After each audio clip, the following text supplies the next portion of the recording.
The crime action film The Roundup Punishment has set a record by attracting over 10 million viewers in about 3 weeks since its release. So what's the secret behind the success of the Roundup series? And why are some critics taking issue with the latest installment of the Roundup series? Meanwhile, is Korea's film industry back on track?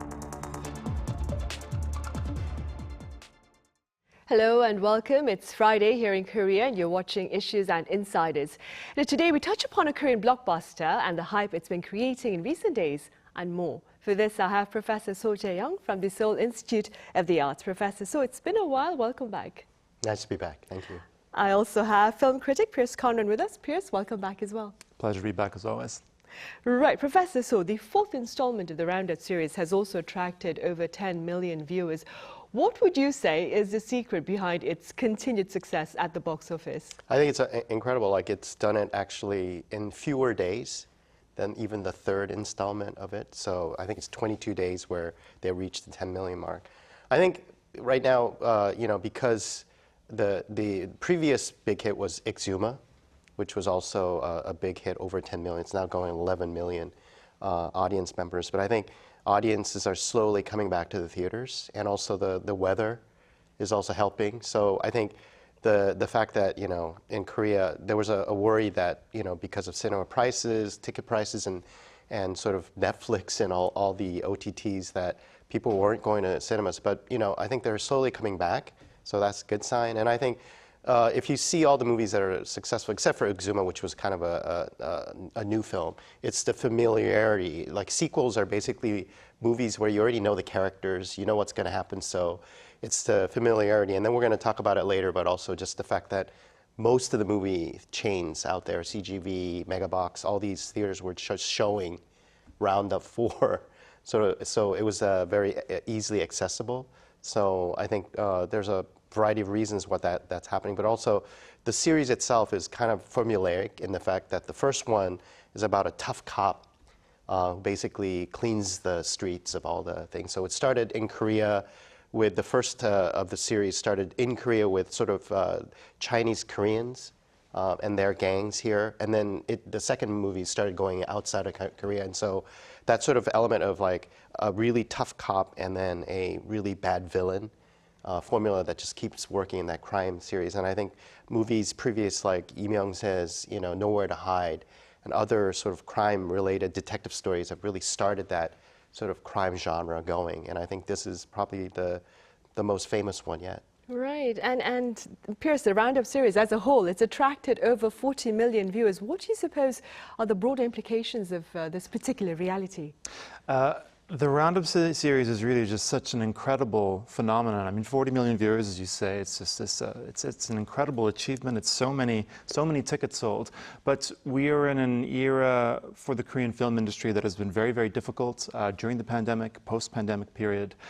Very few films are making money. In fact, pretty much no films are making any money. The Roundup films are making money. Sequels, as you mentioned, are doing relatively well compared to other movies. So the fact that there is one star and one company and a few people that are around the star and company making all this money and getting all these tickets sold for their films, is that happening at the expense of other movies? Okay, we do have a few things like Exuma, also 12/12 The Day that did very well recently, but largely other films are not doing so well. Other production companies are not doing very well. Other stars, other directors, writers, all the other staff that are not connected to the Roundup series, they're not doing very well. They're struggling. So it's kind of giving sort of a false vision of how the industry is doing, because we still have, even though the Roundup is doing very well, Exuma is doing very well, not many Korean films are being released. Obviously no one wants to compete with the Roundup, so the Roundup comes out and no local film is released for 3 weeks. We have finally one movie came out this week,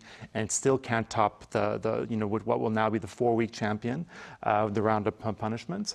But there are all these movies that are on the shelves that were held back during the pandemic when and production companies and distributors were nervous about putting content out as they were fearing skittish viewers still not ready to come to the theater, but they're still not coming back, and the movies are still sitting on the shelf, and they're scared to put them out there.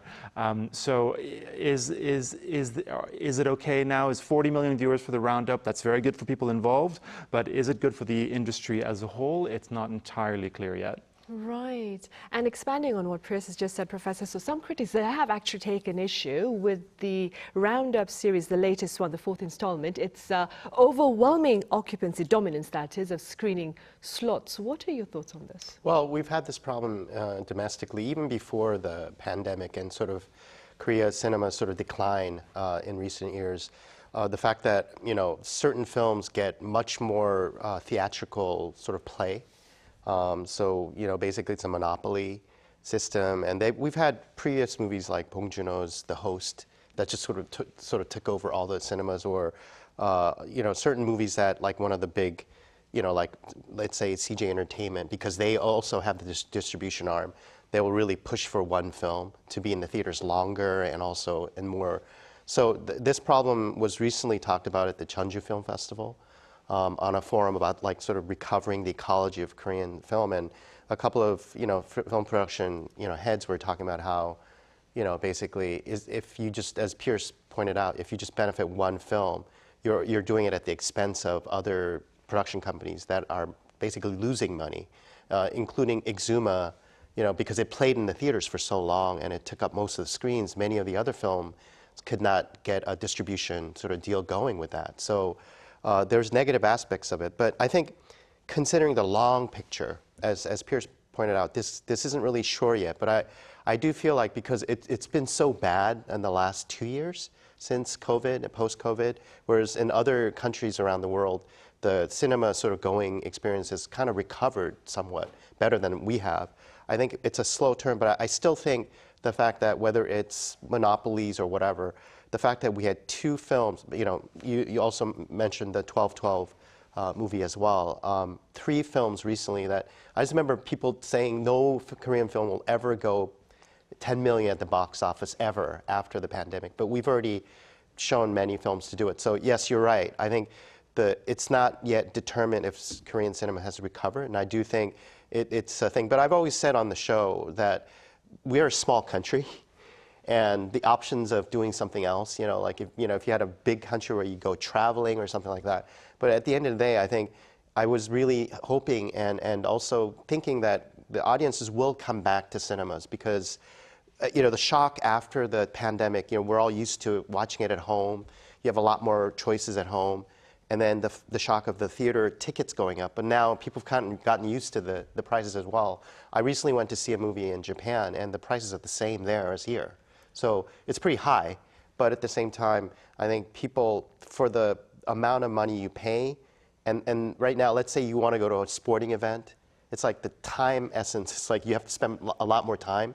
It's very like a 2-hour, you know, you just do that. And also, if you went to see a musical or some sort of other kinds of entertainment, it costs a lot more. So I think movies, at the essence, it's about a communal experience where people go to see and talk about, you know, what the next movie that you want to see about is still very vibrant, and I hope it comes back to, you know, the levels that we had before. But I think what Pierce and I are really worried about is the sort of the variety of movies that'll come out. Is it going to be just these kind of action-packed movies in one kind of genre that'll kind of dominate the theaters, or is it going to be more interesting films like, you know, even Parasite, or, you know, movies that other directors have done like Hong Sang-soo or Park Chan-wook that aren't specifically, I would say, really commercial in the sense. But I think as we get more people back into the cinemas, I think, you know, there will be a need for a variety of films, but I think we're not really there yet. Right.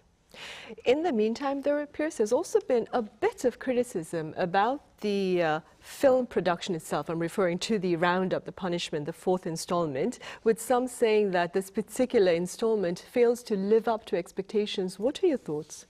I'm inclined to perhaps share in that sentiment. I think that the third and fourth Roundup, so last spring's No Way Out and the current One Punishment, are good films. They're entertaining movies. I would call them, 3-star movies. Whereas the first two films were quite special, and they're the reason that the franchise became a big deal, and they were the perfect vehicle for Ma Dong-seok. They were edgier, they were punchier. You mentioned, Professor, the first one, of course, with the Chinese-Korean element. It was kind of it had a real texture to it that was very special. The second one had that great villain in Son Seok-gu, and it was more kind of punchy with its choreography. And then with the third and fourth, I think they decided that, well, we're now a 4-quadrant film. It wasn't expected to be a big 10 million blockbuster franchise, and now it is, and we have to make it more family friendly, so there's more comedy. The violence, the choreography is a bit softer now, and it's working. People will criticize the last movie just as they're criticizing this one, but this one will have just the same amount of viewers as the third one, so both about 11 million viewers. Personally, I think, apart from just being a bit softer and a bit less of that texture and more family friendly, there are two things that I think are a little disappointing in the last two films, and which they share. It's that I love the team around Ma Dong-seok's character in the first two films, his detective squad. They shared this incredible camaraderie. I loved them. They were great. Everyone loved them. And they kind of arbitrarily disappear in the third and fourth. He has a new team around them, and they're okay. But they already had that camaraderie, and they kind of threw it away. I don't really understand why they did that. Similarly, the villains are so memorable in the first two films. And there's like solo villains. Yoon Ye-sang in the first one, Son Seok-gu in the second one. And the third and fourth, they do like double villains, and it sort of dilutes the strength of them. So I think part of that is that, yes, Ma Dong-seok is a huge star. We love him, and we love him punching people. Of course, he's amazing. But there were people around him that were making the franchise work, and they've kind of moved away from that, and they're focusing so much on him that I think the other people kind of tend to prop him up, and now the other components are less strong, and so it's failing to prop him up a little bit as well. But they're still good, but not as good as they were before, I think. Right, and against this backdrop of that particular review, perhaps by Pierce, Professor, the production team itself has an ambitious goal of making a total of 8 installments, I hear. What would you advise to allow for continued popularity? Well, I'm just a film professor, so my opinions don't really count. But I do think you're a filmmaker as well. Yes, filmmaker as well. But I think you got to kind of study the other franchises that are really famous. Of course, like the James Bond series. Godzilla is actually I think there's like 26 films that they made with that. So, but if you notice the other sort of series that are like, the Marvel series, it's fantasy, superhero. In that sense, it doesn't really compare to the Roundup series. So I think the closest one would be maybe John Wick, something like that, where you have a cast of characters, you have a world within that. So, but even John Wick, it's number 4, and supposedly, Keanu Reeves is kind of, it's not really certain, but he kind of like goes to sleep at the end of the movie, so he might be done with it. But at the same time, I think to succeed with it, I think if they're really going for 8, God forbid, but you have to kind of reinvent the wheel in a sense, because you have to kind of make it like, as Pierce pointed out, you have that main cast of characters. We all know what they do. We know what Ma Dong-seok represents. So it's about sort of creating the evil character. Like every Bond movie has a evil villain that they come up with, world domination or something like that. So I think they have to kind of go bigger scale. But I think right now, making 8 films, I think at a certain point they're going to dip a little bit in the popularity part of it. So every time they do that, I think it'll be a good thing for the makers, because they'll be like, hey, we'll have to come up with sort of a more, I just was joking to Pierce that maybe Ma Dong-seok becomes the bad cop in one of the things. Of course, that's impossible, but so you have to kind of reinvent things inside the genre. But all these other franchises, there is fatigue. Even Marvel movies, people aren't going to see them as much. So I don't know if it can sustain till 8, but I hope them the best of luck. But the best thing about it is that it's done by one company. It's Ma Dong-seok's company. So basically, the brain trust behind all these films are done by a group of people that already know the material, and I think that's very hopeful. Right. And speaking about hopeful, Pierce, you did mention this earlier. You did say that the success of the Roundup series, as well as Exhumer, may not mean that the whole industry, the local movie industry as a whole, is back on track. But are we on the road to recovery then? I really want to say yes. I really, in my heart of hearts, want to say yes. And as I've already mentioned, I'm not quite sure we're there yet. There is some cause for optimism. But what we have is a few films that are overperforming. And we've already mentioned a few times now, 12-12 The Day, Exhumer, The Roundup Punishment. That's 3 films going over the 10 million mark, 3 local films in the past 6 months, which is a remarkable achievement. But pretty much nothing else is doing very well. And we've had March and April, I believe, were the best record-breaking months for local attendance, again, purely because of Exhumer and the Roundup Punishment. And those are generally soft months anyway, so it's kind of a bit of an anomaly, but we're seeing the holidays, Lunar New Year and summer holidays are still very, very low. So what, you know, are we optimistic here? Because we've had these 10 million admissions hits since the second film, The Roundup, 2 years ago. And so when that was doing very well, we were talking about it as though the same way when Tom Cruise saved the box office with Top Gun Maverick, Ma Dong-seok is saving the Korean box office with The Roundup. And he benefited from it a lot, but it didn't quite happen that way.